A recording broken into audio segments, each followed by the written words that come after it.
SSC English second paper খাতা যেভাবে সাজালে সারা দেশের লক্ষ লক্ষ স্টুডেন্টের মধ্যে টিচারের কাছে তোমার খাতাটা হবে সবচাইতে বেশি আকর্ষণীয়, সবচাইতে বেশি সুন্দর। স্যার তোমার খাতার প্রতি খুশি হয়ে তোমাকে সর্বশ্রেষ্ঠ নাম্বারটাই দিবে। আমি Mizan sir, founder of teach Mizan BD, সম্পূর্ণ জিনিসটা তোমাকে দেখাবো A to Z। এইভাবেই দেখো ব্যাপারটা, এখানে হুবহু তোমাকে পরীক্ষার হলে সেম একটা এরকম কোয়েশ্চন দিবে। এখন তুমি এই প্রত্যেকটা কোয়েশ্চন কিভাবে আনসার করবা, একদম সেম টু সেম বোর্ডের নিয়ম অনুযায়ী যেভাবে আনসার করলে স্যার খুশি হয়ে তোমাকে অন্যদের থেকে অবশ্যই বেশি নাম্বার দিবেই দিবে। তাহলে চলো শুরু করি। যারা ইউটিউব থেকে আমাদের ভিডিওটা প্লে করেছো তারা সাবস্ক্রাইব করে রাখো, আর যারা ফেসবুক থেকে দেখতেছো তারা অবশ্যই ফলো বাটনে ক্লিক করে রাখো। এটা হলো আমাদের প্রশ্নপত্র। ওকে, এই সম্পূর্ণটা আমাদের প্রশ্নপত্র। এই প্রশ্নপত্রের মধ্যে তোমাদের পরীক্ষার মধ্যে আসবে 1 থেকে 15 নং পর্যন্ত পরীক্ষার মধ্যে আসবে। প্রত্যেকটা জিনিস আমি দেখাচ্ছি ওয়ান বাই ওয়ান। লক্ষ্য করো, অনেক দ্রুত ভিডিওটা শেষ করার চেষ্টা করবো ইনশাআল্লাহ। আচ্ছা দেখো, 1 নম্বরে যেটা আসে সেটা হলো ফিল ইন দ্য ব্ল্যাঙ্ক দেওয়া থাকে, মানে হলো উইথ ক্লো অর্থাৎ বক্স দেওয়া আছে। এখন এই প্রশ্নটা তুমি কিভাবে আনসার করলে অন্যদের থেকে তোমার খাতাটা স্যারের কাছে মূল্যায়ন হবে। লক্ষ্য করে দেখো, এটা হলো আমার খাতা, একদম সম্পূর্ণভাবে দেখো আমি সুন্দর করে মার্জিন করে নিয়েছি, কোনো কাটাকাটি নাই, একদম কাটাকাটিবিহীনভাবে তুমি এটা করবা। ওকে, আচ্ছা দেখো আমি প্রথমেই একদম সুন্দর করে লিখে নিয়েছি। এটা এভাবে লিখবো, আনসার টু দ্য কোয়েশ্চন নং 1। এখানে শর্ট ফর্ম কেউ লিখবো না, ঠিক আছে?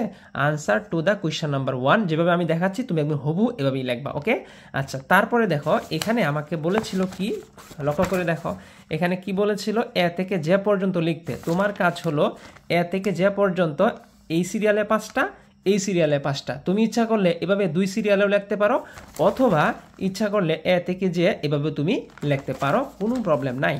কিন্তু উত্তর এ থেকে যে পর্যন্ত লেখার পরে এই যে নিচে অনেকেই দেখবে আন্ডারলাইন করতে বলে, নো আন্ডারলাইন, তোমার কোনো আন্ডারলাইন করার দরকার নাই, সোজা একদম হুবহু লিখে ফেলবে বলে, তাহলেই আমার উত্তরটা শেষ। এভাবেই তুমি লিখবা হুবহু।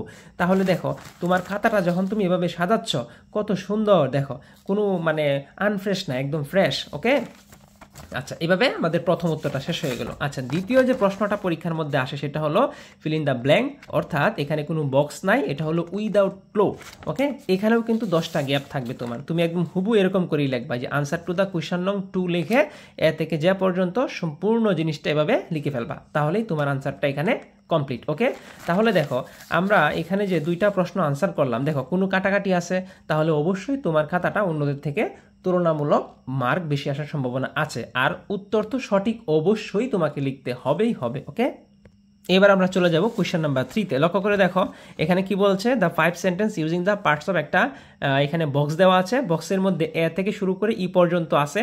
এই গুড হেলথ দিয়া এখানের যে কোনো একটা বাক্য নিতে হবে, আর এখানের যে কোনো একটা বাক্য নিতে হবে। এইভাবে তোমাকে 5টা সেন্টেন্স মেক করতে হবে। তারপরে যেভাবে আনসারটা করবা সেটা হলো answer to the question number 3 লিখে দেখো একদম হুবহু এভাবে আনসারটা করবা, এ থেকে ই পর্যন্ত লিখবা, লিখে জাস্ট তুমি এভাবে সুন্দর করে বাক্যটা লিখে ফেলবা। অর্থাৎ প্রথম বক্সের থেকে এটা, দ্বিতীয় বক্সের থেকে এটা, তৃতীয় বক্স থেকে এটা লিখে আনসার করে দিলেই আমার 3 নাম্বার উত্তরটা হয়ে গেল। ওকে, আচ্ছা এবার আমরা 4 নাম্বার কোয়েশ্চনে যাই। 4 নাম্বার কোয়েশ্চনে দেখো কি আসছে, রাইট ফ্রম অফ ভার্ব। তোমাদেরকে বলি যারা আমাদের চ্যানেলে নতুন আছো তারা দেখো আমাদের চ্যানেলের মধ্যে রাইট ফ্রম অফ ভার্বের একটা পার্ট আছে, জাস্ট এটা একবার দেখলেই হয়ে যাবে। আমরা 2026 ব্যাচ 27 ব্যাচের জন্য এসএসসির ব্যাচ শুরু করেছি। তোমরা ইচ্ছা করলে আমাদের সাথে হোয়াটসঅ্যাপে বা মেসেঞ্জারে আমাদের সাথে যোগাযোগ করতে পারো। একদম বেস্ট ওয়েতে আমরা ইংরেজিটা শেষ করে থাকি। অলরেডি আমরা করোনার সময়কাল থেকে মোটামুটি আমরা এইচএসসি ছাত্রদেরকে পড়াচ্ছি, একদম নিয়মিত পড়াচ্ছি। আমাদের রানিং এইচএসসি অনেক স্টুডেন্ট আমাদের সাথে জয়েন আছে। এসএসসি আমরা 26 ব্যাচ শুরু করতেছি, 27, 28 পরে প্রত্যেক ব্যাচ চলবে ইনশাআল্লাহ। ওকে, আচ্ছা এখন তুমি ওই যে 4 নং যে প্রশ্নটা আসে, অর্থাৎ রাইট ফ্রম অফ ভার্ব, এটা কিভাবে আনসার করবা দেখো, জাস্ট এ থেকে যে পর্যন্ত লিখে ফেলবা, লিখে তুমি পুরাটা লিখে ফেলবা, কোনো এখানে আন্ডারলাইন দেওয়ার দরকার নাই। এখন তুমি এই জিনিসটা এ থেকে ই পর্যন্ত এটা এখানে লিখতে পারো, আর এটা এই যে এফ থেকে শুরু করে যে পর্যন্ত এটা এই পাশে লিখতে পারো, কোনো সমস্যা নাই। ওকে, যেভাবে আনসার করো সমস্যা নাই। এখন আমরা চলে যাব 5 নংয়ে। লক্ষ্য করো 5 নংয়ে কি আছে দেখো, 5 নংয়ে আছে এখানে ন্যারেশন। ওকে, তাহলে ন্যারেশনটা তোমাদের দেখো প্যাসেজ ন্যারেশন আসে, তো এই প্যাসেজ ন্যারেশনের ক্ষেত্রে তোমাকে প্যাসেজ আকারে লিখতে হবে। তো উত্তরটা কিভাবে দেবা একটু লক্ষ্য করো সবাই, এটা হলো আমাদের প্রশ্ন। ওকে, উত্তরটা কিভাবে দিবা দেখো, এই যে দেখো answer to the question number 5, এই জিনিসটা আমি তো লিখলাম না, তো লেখার পরে এই যে পুরো জিনিসটা আমি লিখলাম, এখন এই যে জিনিসটা লিখলাম, লেখার পরে জাস্ট এটা একটা প্যারার মধ্যে হয়ে যাবে। যেমন আমি এখানে একটা লাইন লিখেছি, একটা লাইন হবে, এক প্যারাতে তুমি লিখে শেষ করবা পুরাটাকে। এখানে যে প্রশ্নটা আছে, এই যে 5 নম্বরে যে প্রশ্নটা আছে, এই প্রশ্নটাকে জাস্ট তুমি এক প্যারাতে লিখে শেষ করে দিবা, তাহলে তোমার কাজ শেষ। ওকে, এবার আমরা চলে যাব 6 নম্বর কোয়েশ্চেন। 6 নম্বর কোয়েশ্চেনে দেখো কি আসছে, ট্রান্সফরমেশন অফ সেন্টেন্স, মানে হলো চেঞ্জিং সেন্টেন্স, অর্থাৎ অ্যাসার্টিভ তোমার যে সেন্টেন্সটা এখানে দেওয়া আছে যে how changing moonlight and night is, এই সেন্টেন্সটাকে বানাইতে হবে কি অ্যাসার্টিভ। তাহলে এটা কিভাবে বানাবো, দেখো উত্তরটা কিভাবে লিখবো। Answer to the question number 6 লিখে আন্ডারলাইন দিব, দেওয়ার পরে এ থেকে যে পর্যন্ত যেহেতু আমার চেয়েছে, এটা যেহেতু একটা সেন্টেন্স আকারে লিখতে হবে, এ থেকে যে পর্যন্ত 1 বাই 1 নিচে নিচে লিখতে হবে। লেখার পরে দেখো এখানে কি বলেছে, এ মুনলাইট ইজ ভেরি চার্মিং, অর্থাৎ এইটা প্রশ্ন যে প্রশ্নটা ছিল ওইটা ছিল এক্সক্লামেশন সেন্টেন্স, এক্সক্লামেটরি সেন্টেন্স ছিল, এর নাম্বার যে কোয়েশ্চেনটা এটা এক্সক্লামেটরি ছিল, তারপরে এটাকে আমরা কনভার্ট করে অ্যাসার্টিভ বানিয়েছি। এভাবে প্রত্যেকটা সেন্টেন্সের মধ্যে দেখো এর পাশে কিন্তু আমাকে লিখে দিয়েছে এই যে এক্সক্লামেটরি, মানে এই সেন্টেন্সকে এক্সক্লামেটরি বানাইতে হবে, এটা এই সেন্টেন্সকে নেগেটিভ বানাইতে হবে, এই সেন্টেন্সকে ইন্টারোগেটিভ বানাইতে হবে, অর্থাৎ পাশে যা লেখা আছে তোমাকে এই সেন্টেন্সে কনভার্ট করতে হবে, আর কিছু না। আচ্ছা, এবার আমরা চলে যাচ্ছি আমাদের 7 নম্বর যে কোয়েশ্চেন আছে কমপ্লিটিং সেন্টেন্স। তো এটা কিভাবে আনসারটা করব একটু লক্ষ্য করে দেখো, আমরা দেখাচ্ছি, যারা সাবস্ক্রাইব করো নাই সাবস্ক্রাইব করে রাখো আর তোমাদের বন্ধুদের সাথে শেয়ার করে রাখো। আচ্ছা, answer to the question number 7, তোমার কাজ হলো কমপ্লিটিং সেন্টেন্স লেখার সময় এখানে যেটা দেওয়া আছে, মনে করো এই যে 1 নাম্বারটা 1971 ইজ দ্য ইয়ার ওয়ান, এই অবধি তুমি লিখবা। লেখার পর যে ড্যাশ আছে না, ড্যাশের মধ্যে যে উত্তরটা হবে, এই যে দেখো ড্যাশের মধ্যে উই বিকাম ইন্ডিপেন্ডেন্ট, লেখার পরে নিচে একটা আন্ডারলাইন দিবা, লাস্টে ফুল স্টপ দিয়া শেষ করবা। অবশ্যই যে উত্তরটা লিখবা তার নিচে একটা আন্ডারলাইন মাস্ট অবশ্যই লাগবে, এভাবে তুমি 7 নং শেষ করবা। আচ্ছা, তারপরে আমরা চলে যাই 8 নং যে প্রশ্নটা আছে, দেখো এখানে কি আসছে 8 নং প্রশ্নটা, সেটা হলো সাফিক্স এবং প্রিফিক্স। তার মানে এখানে যে লিমিটেড আছে, এই লিমিটেডের অর্থাৎ পূর্বে অর্থাৎ এটাকে প্রিফিক্স বলে, আর পরে যেটা পর সেটাকে সাফিক্স বলে। ওকে, আমাদের চ্যানেলে দেখবা মাত্র শর্টকাট একটা জিনিস দেওয়া আছে সিনোনিম অ্যান্টোনিমের, এটা খুবই ইজি করে এক রাতে দেখলে, আশা করি কতক্ষণ দেখলে হয়ে যাবে ইনশাআল্লাহ। তাহলে দেখো কিভাবে আমরা আনসারটা করব। এই যে answer to the question number 8, এই এ নাম্বারটা কি ছিল, এ নাম্বারটা এখানে ছিল লিমিটেড। ওকে, তাহলে এটাকে আমরা কি বলবো, এটাকে বলবো আমরা আনলিমিটেড। এই যে দেখো এটাকে আমরা কি বলতেছি, আনলিমিটেড। ঠিক একইভাবে বি নাম্বারটা এখানে কি আছে, বি নাম্বারটা দেখো এখানে আছে হলো রাইট, তার মানে এটাকে লিখতে হবে রাইটস। নিয়মটা আশা করি তোমরা সবাই জানো, এই সিস্টেমে তোমাকে এটা শেষ করা লাগবে। ওকে, এভাবে খাতা লিখলে অবশ্যই কাটাকাটি ছাড়া মার্ক স্যার তোমাকে অবশ্যই বেশি দিবে। তারপরে দেখো 9 নাম্বার ট্যাগ কোয়েশ্চেন, একদম ইজি একটা জিনিস। এটা কিভাবে লিখবো, এখানে দেখো এ নাম্বার দেওয়া আছে many people hanker after money, এই অবধি লিখে কমা আছে কমা দিব, তারপর এই যে ফাঁকা জায়গাটা না, এই ফাঁকা জায়গার মধ্যে অবশ্যই কিছু না কিছু বসবে, তোমাকে এই জায়গাটা লিখতে হবে। দেখো এই যে ডোন্ট দে, একইভাবে বি নাম্বার, একইভাবে সি নাম্বার, অর্থাৎ পুরা প্রশ্নটা তুলে লাস্টে যে উত্তরটা হবে ওটা লিখে আমি লাস্টে একটা প্রশ্নবোধক চিহ্ন দিয়ে দিলেই আমার কাজটা শেষ। তাহলে আমাদের 9 নং অবধি শেষ হয়ে গেল।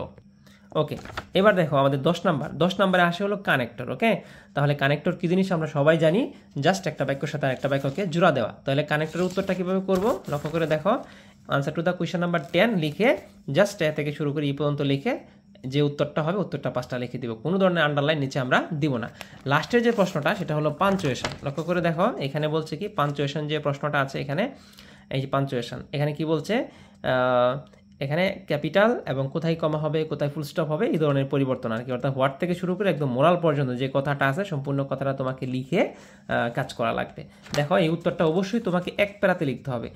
পাঞ্চুয়েশন নিয়ে আমাদের একটা ভিডিও আছে, জাস্ট একটা ভিডিও দেখলে আলহামদুলিল্লাহ কাজ হয়ে যাবে, এক রাত্রেই হয়ে যাবে ইনশাল্লাহ। কয়েক মিনিটের ভিডিও, 15 মিনিটের ভিডিও বা 12 মিনিটের ভিডিও, এটা এক রাত্রে দেখলেই হয়ে যাবে ইনশাল্লাহ।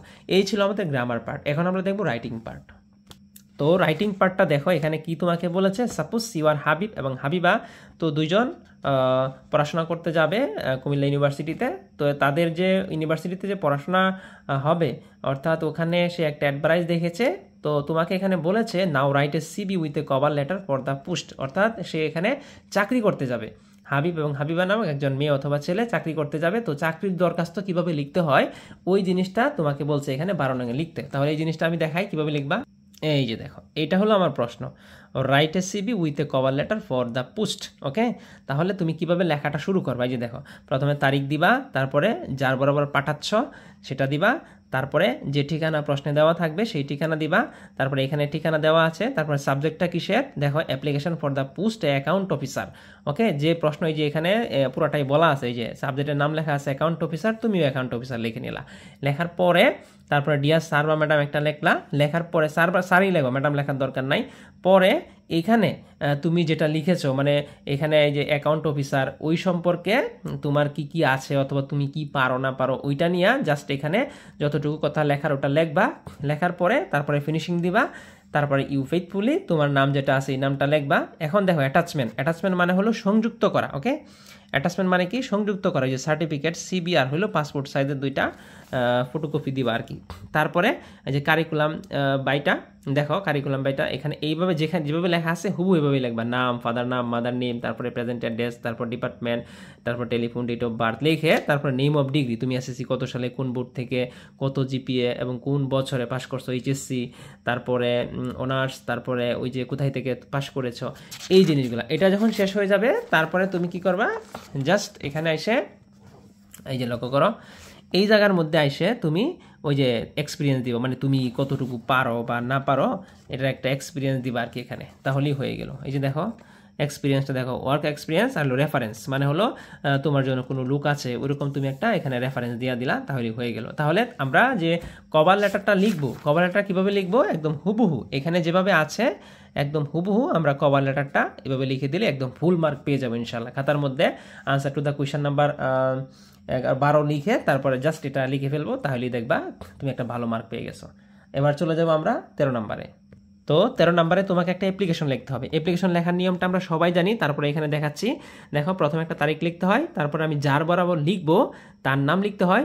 এখানে একটা ব্যাপার লক্ষ্য করো, এই যে দেখো প্রথমে তারিখ লিখেছি, তারপরে হেডমাস্টার, অনেকেই হেডমাস্টার বানানটা লিখতে ভুল করে, তারপরে তোমার স্কুল বা একটা অন্য একটা স্কুলের নাম বা অনেক সময় প্রশ্নে দেওয়া থাকে এটাও লিখতে পারো, তারপরে তুমি যে জেলার আছো ওইটা লিখতে পারো, অথবা ঢাকা বা ময়মনসিংহ বা যে কোনো একটা জায়গার নাম লিখতে পারো। তারপরে দেখো সাবজেক্ট, তো সাবজেক্টের নামটা কিন্তু এখানে লেখা থাকে, application to the headmaster setting up electric fans in the classroom, এটা হলো আমার সাবজেক্ট। আমি জাস্ট সাবজেক্টটা লিখে ফেলছি।